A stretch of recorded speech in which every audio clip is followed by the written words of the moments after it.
जो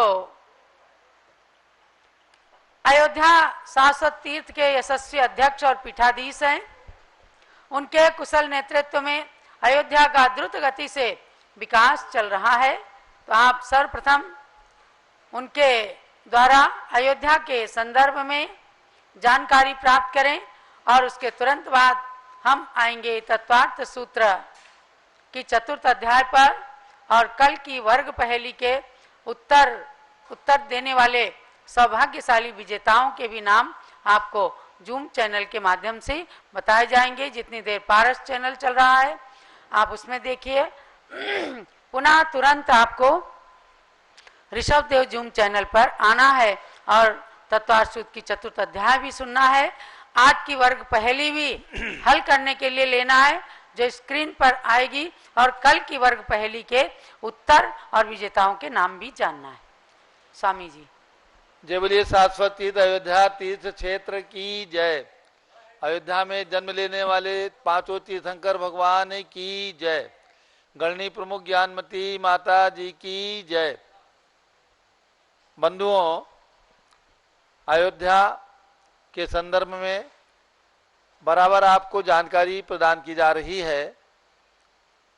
ये बार बार मेरे द्वारा आपको प्राप्त हो रहा है कि अयोध्या शाश्वत तीर्थ है, जैन धर्म का अनादिकालीन तीर्थ है, सबसे बड़ा तीर्थ है।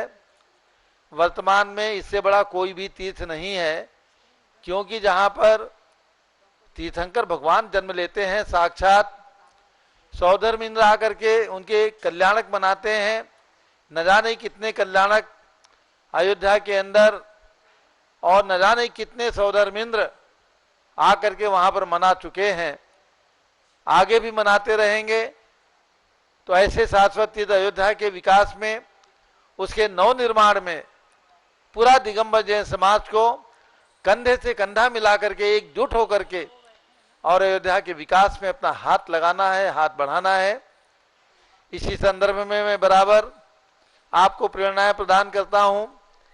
10 लक्षण पर्व चल रहा है। आज सत्य या सोच का दिन है। कहीं पर सत्य की व्याख्या चल रही होगी और कहीं सोच की चल रही होगी, क्योंकि आगम के अंदर कहीं सत्य पहले आया है, कहीं सोच पहले आया है। और इसका खुलासा पूज्य गणनी ज्ञानमती माता जी ने आज प्रातःकालीन अपने प्रवचन में भी किया है।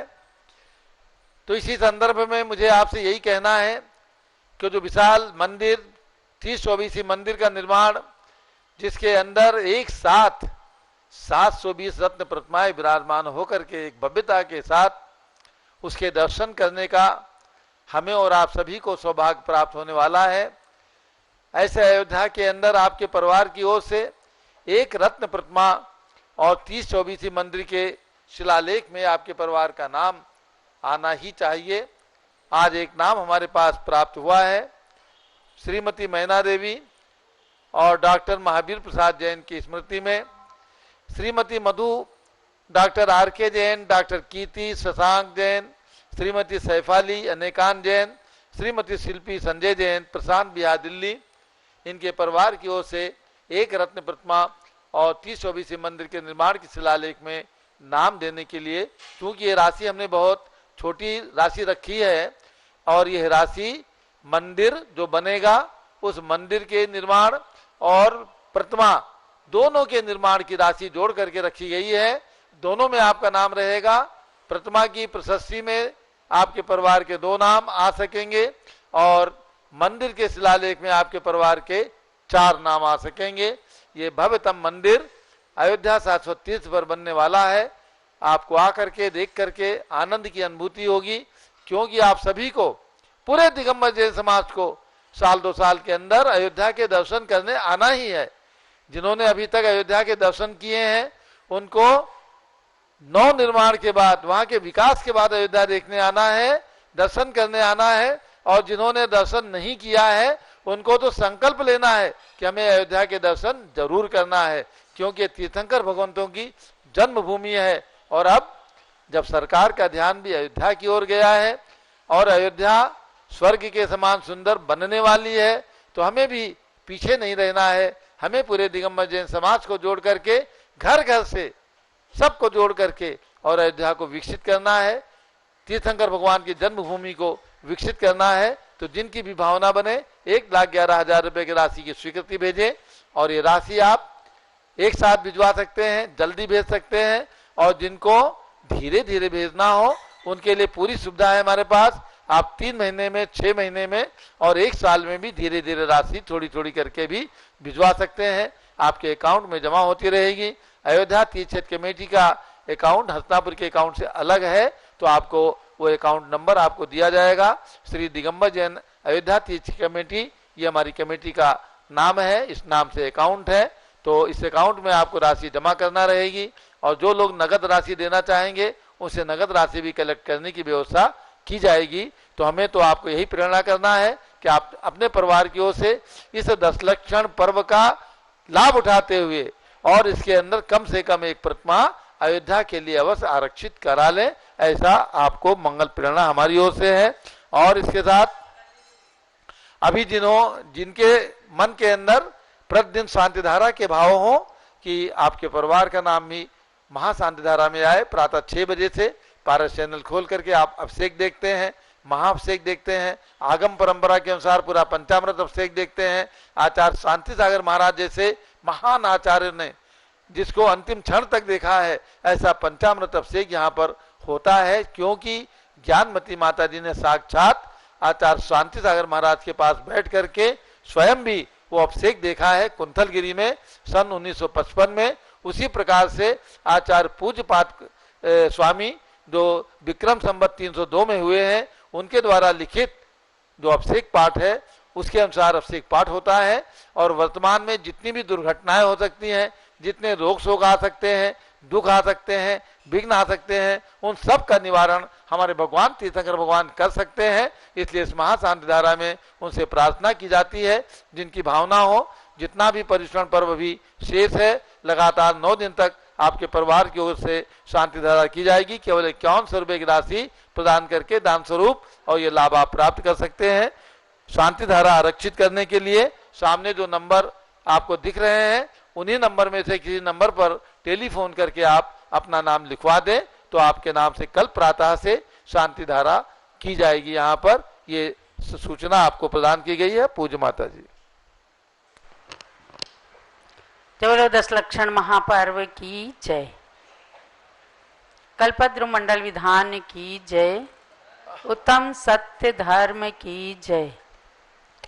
मोक्ष मार्गस्य नेतारम भेतारम कर्मभूभृताम ज्ञातारम विश्व तत्वानाम वंदे तद्गुण लब्धये। मोक्ष मार्ग के नेता, कर्म पर्वतों के भेदता भेदन करने वाले और विश्व तत्वों के ज्ञाता ऐसे परमात्मा को, शुद्धात्मा को, उनके गुणों की प्राप्ति के लिए नमन है, बारंबार नमन है। चलते हैं तत्वार्थ सूत्र की 4th अध्याय की ओर।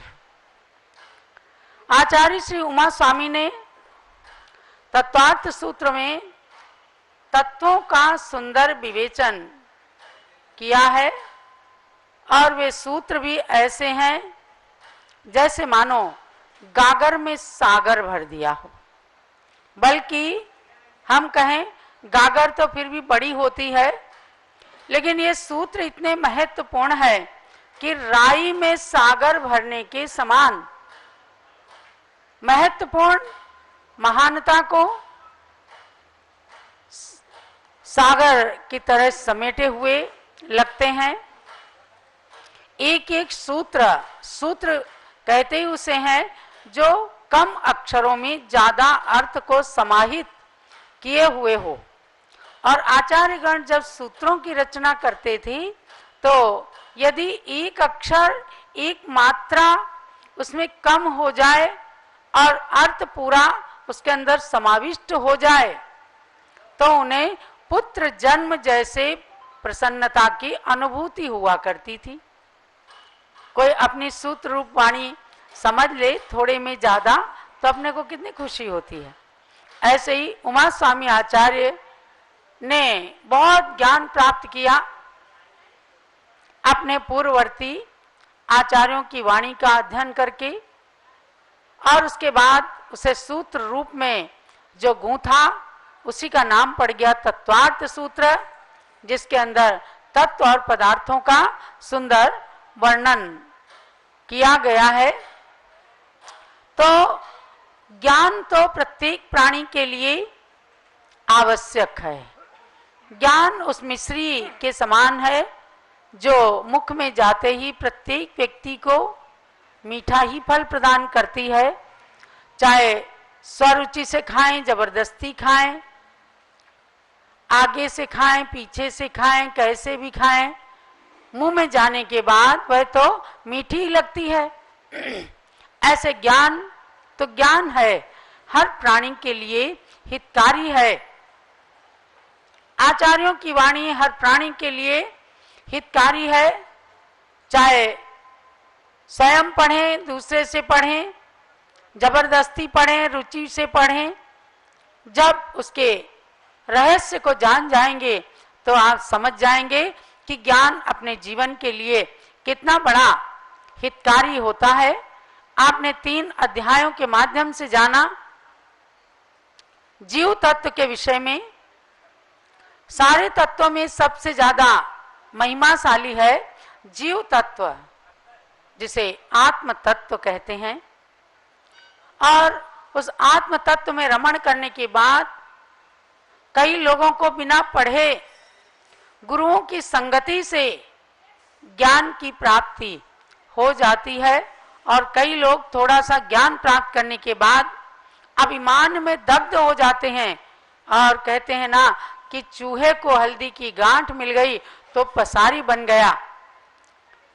ऐसे ही जो ज्यादा ज्ञानी होते हैं वे अपने मन से, अपने मुख से कभी भी अपनी प्रशंसा नहीं करते, मुझे ज्ञान है। लेकिन जो कम ज्ञानी होते हैं, आज हम सब अल्प ज्ञानी हैं, अति अल्प ज्ञानी हैं। पंचम काल के अंदर बहुत कम श्रुत का अंश है, और उसको जानकर हमें केवल अपने आत्म तत्व की ओर ही अग्रसर होना चाहिए। एक छोटी सी कहानी के द्वारा अपनी बात को शुरू करती हूं कि एक बार 4 सूरदास यात्रा करने के लिए निकलते हैं। सूरदास माने आंख से अंधे। चारों सूरदास यात्रा करते करते एक राजा के महल में पहुंचे और वहां भोजन की याचना की, तो उनको राजा ने भोजन करने के लिए भोजनशाला में भिजवाया। फिर उनसे परिचय प्राप्त किया, आप कौन हैं? एक ने कहा मैं रत्न परीक्षक हूं, दूसरे ने कहा मैं अश्व परीक्षक हूं, घोड़े की परीक्षा करना मुझे आता है, तीसरे ने कहा मैं मनुष्यों का परीक्षण कर सकता हूं, ये कैसा है, क्या नर परीक्षक, चौथे ने कहा मैं नारी परीक्षक हूं। चारों को भोजन कराया गया। फिर राजा ने कहा मेरे दरबार में लाना, हम इनकी परीक्षा करेंगे कि सूरदास होते हुए भी इनको इतना ज्ञान कैसे है। तो चारों ने जब भोजन किया तो राजा ने भोजन कराने का जब आदेश दिया, आदेश के साथ साथ कहा नौकर से कि इन्हें भोजन करा करके एक एक छिटाक घी दे देना, एक एक छिटाक घी दे देना। और भोजन कराने के बाद जब वह नौकर एक एक छिटाक घी उन लोगों को दे देता है, राजा की आज्ञा के अनुसार पुनः दरबार में लाता है। राजा ने सबसे पहले पूछा क्या आप में से रत्न परीक्षक कौन है? रत्न परीक्षक ने कहा मैं हूं। राजा ने बहुत सारे रत्नों को एक साथ मिला दिया, सोचा कि तो सूरदास है, आंख से तो इसे कुछ दिखता ही नहीं। तो उसने, रत्न परीक्षक तो था ही, उसने अलग अलग अलग अलग करके हीरे मोती माणिक सब चीज अलग अलग कर दिया। बहुत ही अच्छा लगा राजा को कि सूरदास होते हुए भी ये रत्न परीक्षक है, इसने सबके सब रत्न अलग अलग छांट दिए हैं। अश्व परीक्षक से कहा राजा ने, अपने सिपाही से कहा कि इसे घुड़साल में ले जाओ और वहां पर देखो इसकी परीक्षा करो। वहां गया तो एक घोड़े को देखा कि पानी में बैठा है। पानी में बैठा देख करके उस अश्व परीक्षक ने कहा कि ये पैदा जरूर, ये घोड़ा जरूर है, लेकिन पैदा होते ही इसने भैंस का दूध पिया है। भैंस के दूध में पाला गया है। तो पता किया गया तो निर्णय हुआ कि जन्म लेते ही घोड़ी मर गई थी जिससे इसने जन्म लिया था, तो इसे भैंस के दूध पर पाला गया। उसकी बात भी बिल्कुल सही निकल गई कि अश्व परीक्षक कैसे जान गया कि भैंस के दूध पे पाला गया, तो जान गया कि ये पानी में बैठा हुआ है। उसने परीक्षा करके जान लिया। अब नर परीक्षक की बात आई। राजा ने कहा देखो मेरी भी परीक्षा करो, तुम मेरे बारे में बताओ। सूरदास जी ने कहा कि राजन मुझे अभयदान दीजिए, मैं सच बात कह सकूं। तो राजा ने कहा ठीक है, आप तो ज्ञानी हैं, तो मैं आपको अभयदान देता हूं, आप मेरे बारे में बताइए। अभयदान लेकर के उस सूरदास ने कहा कि आप क्षत्रिय पुत्र नहीं हैं, आप क्षत्रिय पुत्र नहीं हैं। भाई बोले क्यों? क्योंकि आपने हम लोगों को जब भोजन कराने का आदेश दिया तो आपने कहा कि एक एक छिटाक घी दे देना। ये कोई राजा नहीं कह सकता। राजा तो कहता है इन्हें धन खूब देना, रतन देना। ये एक बनिया करता है, बनिया पुत्र हैं। अच्छा, अब राजा ने अभय दान दिया था, गुस्सा तो बहुत आया, लेकिन उसको कोई दंड नहीं दिया। राजमाता से पूछा गया कि किनके बेटे हैं। राजमाता ने बताया कि मेरा पुत्र तो मर गया था, तो हमने एक बनिया माँ से इसको गोद लिया था। जरूर एकदम सही सही बात निकल गई। अब देखो कोई वे सूरदास कोई अवधि ज्ञानी, कोई मना पर्य ज्ञानी नहीं थे, केवल मति शुद्ध ज्ञान से ही उन्होंने इन चीजों को जान लिया। निमित्त ज्ञान से बहुत सारे मति शुद्ध ज्ञान के भी जो भेद होते हैं, तो उनके अंदर ये बातें होती हैं। आगे चलकर जिनको अवधि ज्ञान मना पर्य केवल ज्ञान हो जाता है, तो वो उनकी आत्मा की क्षयोपशम से, अज्ञानता के क्षयोपशम से, उन ज्ञान के आवरणों का जैसे जैसे क्षयोपशम होता है, ऐसे ऐसे ज्ञान की वृद्धि हो जाती है। तो मति शुद्ध ज्ञान का भी इतना चमत्कार है, आपको ये जानना है।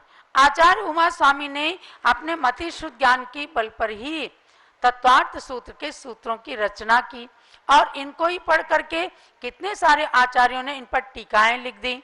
पूज्यपाद स्वामी ने सर्वार्थ सिद्धि, अकलंक देव ने राजवार्तिक लिख दिया, आचार्य विद्यानंदी स्वामी ने 1000 साल पहले श्लोक वार्तिका अलंकार लिख दिया। ऐसे इन सूत्रों के ऊपर मति शुद्ध ज्ञान के आधार पर आचार्यों ने टीकाएं लिख दी। तो आप भी अपने मति शुद्ध ज्ञान की वृद्धि कैसे करें? इन आचार्यों की वाणी को पढ़ करके। ज्ञान ऐसी चीज है जो विद्या धनम सर्वधन प्रधानम, विद्या का धन, दूसरे धन तो कोई चोरी कर सकते हैं, लेकिन आपके विद्या का धन, ज्ञान का धन कोई चोरी नहीं कर सकता। हर वक्त अंधेरे में उजाले में, देश में विदेश में आपका विद्या ज्ञान सब काम आएगा। 3 अध्यायों के माध्यम से आपने कितना सुंदर जाना कि हमारी आत्मा के साथ कितना खजाना छिपा हुआ है, लेकिन एक भिखारी की तरह आज का मानव इधर उधर भटक रहा है, अज्ञानी बन करके।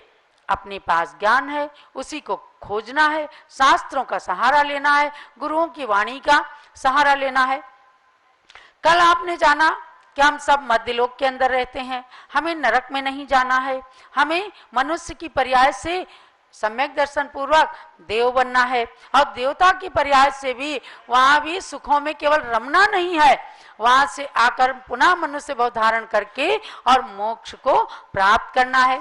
हमारे पंकज जी शाह रोजाना 2 बजे से स्वाध्याय कराते हैं सबको, और सर्वार्थ सिद्धि का स्वाध्याय करा करके अच्छी अच्छी बातें परोसते हैं, और उनसे ही फिर परीक्षा लेते हैं। आपके कितने मनोयोग हैं, आपके कितने वचन योग हैं, आपके कितने काय योग हैं। अरे औदारिक काय योग को प्राप्त करके आज इस औदारिक शरीर का सदुपयोग करते हुए आगे वैकृतिक शरीर प्राप्त करके आने वाले समय में पुनः औदारिक शरीर से आहारक शरीर या मनापर्य ज्ञान प्राप्त करके हमें मोक्ष की प्राप्ति की ओर अग्रसर होना है। अब आपको हम ले चले ऊर्ध्व लोक के अंदर, जो चतुर्थ अध्याय में है। इसका पहला सूत्र है देवास चतुर्निकाया। देव 4 प्रकार के होते हैं।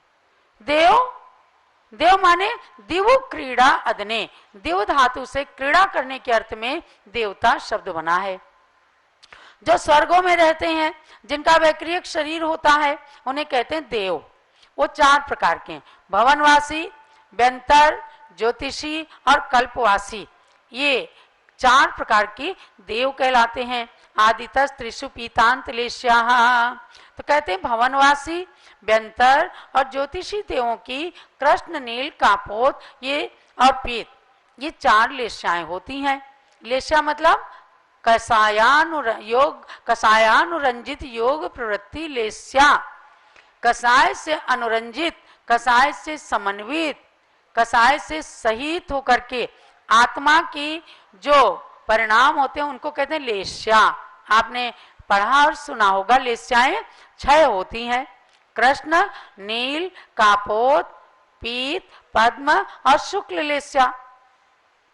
काले काले परिणाम जिनके होते हैं, यानी कि बड़े क्रोध के आवेश में जो रहते हैं, तीव्र मान, बहुत सारी मायाचारी जिनके मन के अंदर भरी होती है, उनके कृष्ण लेस्या काले परिणाम होते हैं। ऊपर से चाहे कितने ही सफेद कपड़े पहन लें, चाहे कितने स्वच्छ रह लें, तो इन लेस्याओं के भी लक्षण जान करके अपने को, अपने परिणाम अच्छे बनाना है। यहाँ प्रकरण चल रहा है देवताओं का। अरे मनुष्य के रूप में भी आप देवता का रूप बन सकते हैं, अर्थात अच्छे परिणामों के द्वारा भी देवता बन सकते हैं। क्या है, एक बार हिटलर कौन हुआ है? जिसने खूब युद्ध किया, खूब लोगों को मारा। आजादी की लड़ाई में भी हिटलर का नाम बड़ा प्रसिद्ध हुआ कि हिटलर शाही। अगर कोई बहुत डिक्टेटरशिप करता है तो कहेंगे ये तो हिटलर है। एक बार हिटलर के पास ब्रिटिश मंत्री चेम्बरलेन गए समझौता के लिए।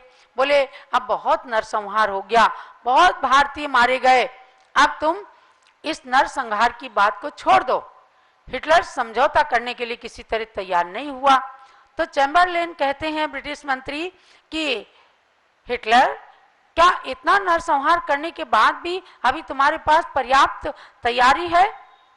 तो हिटलर ने कहा बिल्कुल, इसका उदाहरण देखो। उसने एक नौकर को सामने बुलाया और उससे कहा कि तुम इसी समय इस 3 मंजिल बिल्डिंग से कूद जाओ। वो बेचारा हिटलर की आज्ञा पाकर एकदम 3री मंजिल से कूद गया, तुरंत मर गया। यानी कि अपनी हिटलर शाही, अपने क्रोधी परिणाम, अपने काले काले परिणामों के कारण अपनी बात, अपने अभिमान को पुष्ट करने के लिए हिटलर ने एक व्यक्ति के तुरंत प्राण ले लिए, 3 मंजिल से कूदवा करके उसके प्राण ले लिए। जबकि भारतीय संस्कृति के अंदर हमारे भूतपूर्व राष्ट्रपति जो राजेंद्र प्रसाद जी हुए, एक बार रात में भ्रमण कर रहे थे, एक व्यक्ति को फुटपाथ पर कांपते देखा, अपना वेश कीमती शॉल उड़ाकर उसे उड़ा दिया कि कहीं ये सर्दी में मर ना जाए, ठिठुर रहा है। एकदम से वो व्यक्ति उठ गया और अरे इतना कीमती शाल मेरे शरीर पे कैसे आ गया। थोड़ी दूर जा करके और राजेंद्र प्रसाद जी उसकी प्रतिक्रिया देख रहे थे, एकदम सामने आए और वो कहने लग गए, भैया जो मैं हूं वही तो आप हैं, मेरे अंदर जो आत्मा है वही आत्मा आपके अंदर है, तो मैंने आपको ये चद्दर उड़ाया है, आप डरे मत। तो इतनी दयालु भावना हमारी भारतीय संस्कृति में कूट कूट करके भरी रही कि एक राष्ट्रपति जी ने भी एक गरीब, एक दुखियारे, एक दरिद्री के भावों को समझा। तो ये क्या है, ये शुभ लेस्याएं हैं, पीत पद्म शुक्ल लेस्या है, इनसे परिणाम अपने बहुत अच्छे रहते हैं। तो कह रहे भवनवासी व्यंतर ज्योतिषी देवों की कृष्ण नील और पीत, ये 4 लेस्याएं, कृष्ण नील कापोत और पीत पीतांत माने पीत लेस्या तक, यानी 4 लेस्या होती हैं। पद्म और शुक्ल लेस्या उनकी नहीं होती। पद्म लेस्या लाल परिणाम, जिनके लाल मतलब ऐसे जिनके परिणामों से लाल लाल आभा निकलती है। शुक्ल लेस्या में तो परम शुभ्र आभा निकलती ही है।